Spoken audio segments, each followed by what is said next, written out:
Eu queria lembrar uma coisa curiosa. Há exatos 11 anos, exatos não pela data, mas foi no final de novembro de 2009, o Brasil era capa da revista inglesa Economist.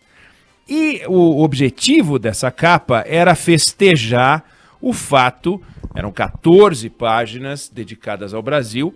A revista chamava o Brasil de maior história de sucesso da América Latina e mostrava uma montagem na qual o Cristo Redentor decolava, como se o Brasil, representado pelo Cristo, fosse um foguete. E o título de capa era justamente O Brasil Decola.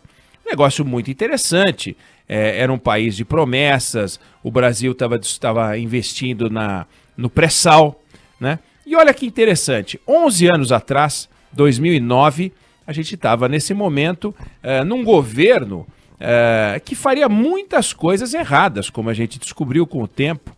Um governo que, uma vez feita a eleição no ano seguinte da Dilma, começou apostas econômicas absolutamente equivocadas. Mesmo assim, foi reeleita em 2014 e o resto é sabido. Mas havia um humor internacional em relação ao Brasil muito positivo e que não se traduzia internamente em grandes transformações, grandes reformas, mas sim, basicamente, uma descoberta de muito dinheiro, que era o pré-sal, e também uma entrada de recursos estrangeiros que, de certa maneira, dava uma fiança para esse projeto da revista Economist. Lembrando apenas o seguinte, que quando a gente olha para este tempo, 11 anos depois, a gente tem um governo que fala em reformas, a gente tem um Congresso que fala em fazer reformas,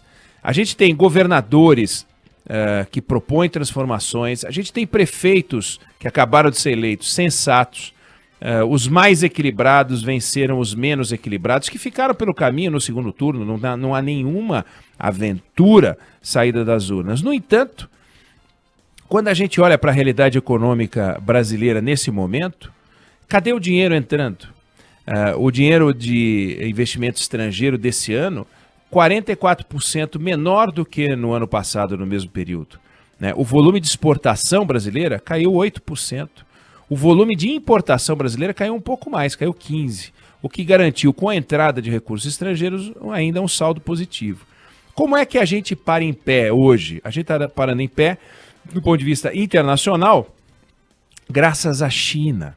A China comprou da gente 58 bilhões de dólares esse ano, contra 17 dos Estados Unidos, sendo que a China comprou esse ano 11% a mais do que comprou no ano passado. E os Estados Unidos compraram 30% a menos do que compraram no ano passado.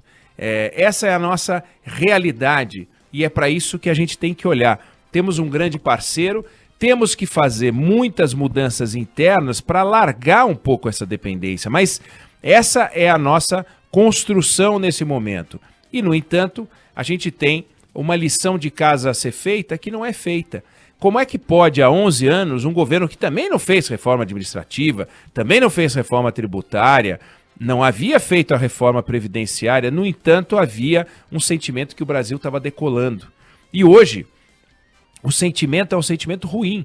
Um Brasil que vai ficando de lado ou ficando para trás, porque a gente não está com uma certa orquestração para poder avançar.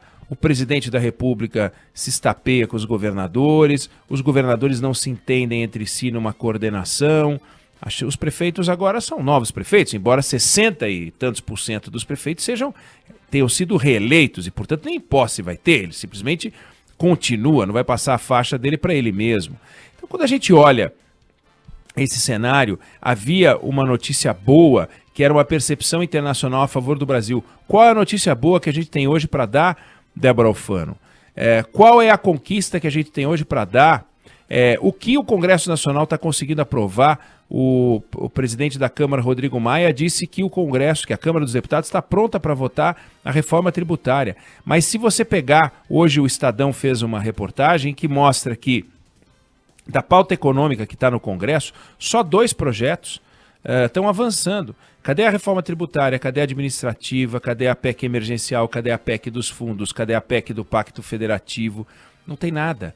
Nada avança. E quem tem que dizer como e quando avançar é o governo federal, que também não dá nenhuma orientação. A gente fica vendo o ministro da Economia dando entrevistas, falando da agenda que já mandamos para o Congresso. Pô, já mandou para o Congresso não quer dizer nada, tá lá nos escaninhos, como outros projetos. Quando vai andar, como é que faz isso? Então, o ministro da Economia não orienta, o presidente da República não orienta, o presidente do Senado só preocupado com a sua própria reeleição, coisa que a Constituição não deixa. Então nós estamos num momento em que dificilmente algum observador internacional tentaria ou pensaria em fazer uma análise parecida com a análise da Economist daquele momento, considerando que aquele governo não tinha uma agenda de grandes transformações, não, mas era uma percepção. E a percepção, nesse momento, é muito ruim e precisa ser modificada. Agora, para modificar,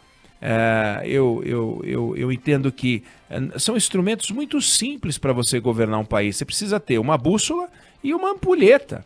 Uma bússola para dizer qual é o norte e uma ampulheta para avaliar o tempo que essas transformações vão ser feitas. Hoje nós estamos num país sem bússola e hoje nós estamos num país sem ampulheta. A noção de tempo se perdeu completamente. A gente pode citar vários casos, e eu citei aqui na semana passada o caso de uma ferrovia que há 10 anos, 2011, portanto depois dessa reportagem que eu citei da Economist, em 2011, uma ferrovia que corta a Bahia e vai bater no Tocantins, que não sai do papel. Ela começou a ser construída, se você for lá, você vai ver trechos com 70% já completados, mas que 70% não bota a ferrovia para andar, precisa ter 100%. É um orçamento, o investimento que precisa ainda ser feito de 3 ou 4 bilhões de reais, e no orçamento tem 100, 200 milhões de reais nesse ritmo, vão mais de 20 anos para ela ficar pronta. E a ideia é que seja concluída pela iniciativa privada. Para isso é preciso fazer um edital, para poder passar para a iniciativa privada, para poder conceder. Há 10 anos esse projeto não anda, anda num ritmo muito devagar. Passou o último ano no Tribunal de Contas da União, sendo que o Tribunal de Contas da União mandou uma dúvida para o governo, e o governo demorou um mês para responder. Quando veio a resposta, ela era tão ruim, foram feitas mais perguntas, mais 2 meses para responder. Nesse ritmo, como é que a gente transforma o Brasil? Então é o Brasil das obras paradas, é o Brasil que não avança, é o Brasil que a partir de janeiro vai ter prefeitos, governadores e o presidente da República no mesmo caldo de cultura. Uma pressão inflacionária, um desafio para o crescimento, uma necessidade do setor produtivo de se livrar das amarras do Estado que não acontecem, porque as reformas no campo da desburocratização não saem, as privatizações não acontecem. Então é preciso não um freio de arrumação, porque o Brasil não precisa de freio nenhum, porque ele para. É preciso olhar para a bússola e olhar para a ampulheta, pegar esses dois instrumentos, o Palácio do Planalto comprar algumas, entregar para o presidente da República, entregar para os principais ministros, entregar para os presidentes da Câmara e do Senado e também para o Poder Judiciário, os ministros do Supremo, para que a gente se entenda em torno do caminho a seguir. Hoje a gente não sabe exatamente qual é o caminho que a gente quer seguir. As pessoas não têm ideia de para onde a gente está indo. A gente tem um monte de projetos, mas a gente não sabe quais vão ser priorizados, em que ritmo, em que ordem, quais vão ser aprovados e para onde vai esse Brasil, que é tudo que as pessoas precisam. O setor produtivo está esperando para acelerar ainda mais, porque é isso que o setor produtivo sabe fazer, é produzir PIB, é fabricar PIB. O outro lado, que é o lado que come o nosso PIB, que é o lado que devora a nossa riqueza, precisa dar uma resposta. E agora que os prefeitos novos, entre aspas, chegaram, o quadro está pronto para os próximos 2 anos, a gente tem eleição agora em 2022, então o ano que vem é o ano sem eleição, embora tenha eleição da Câmara e do Senado, para a gente poder pensar em transformar. Não dá para ficar pendurado no agronegócio, que é o que está nos segurando. O agronegócio exportou 6% a mais esse ano, e volto a dizer, graças à China, que comprou quase metade do que a gente vendeu para fora. China mais Europa. Estados Unidos está lá embaixo nessa compra. Então é preciso que a gente invista, porque do contrário a situação está feia. Por último, lembrar, hoje uma entrevista do ex-secretário do Tesouro Mansueto Almeida ao jornal Estado de São Paulo, ele diz o seguinte: olha, o setor produtivo, se cumprir o teto de gastos, só vai ser superavitário, vencer o déficit em 2027. Olha a gravidade. Nós estamos indo para 2021. Só em 2027 a gente venceria o déficit. Olha o desafio que a gente tem pela frente. Não dá para brincar, não dá para bater bumbo, não dá para achar que a gente está fazendo as coisas certas e principalmente no tempo certo. É preciso que a gente acorde, sacuda a poeira, compre uma bússola, compre uma ampulheta e comece a trabalhar certo.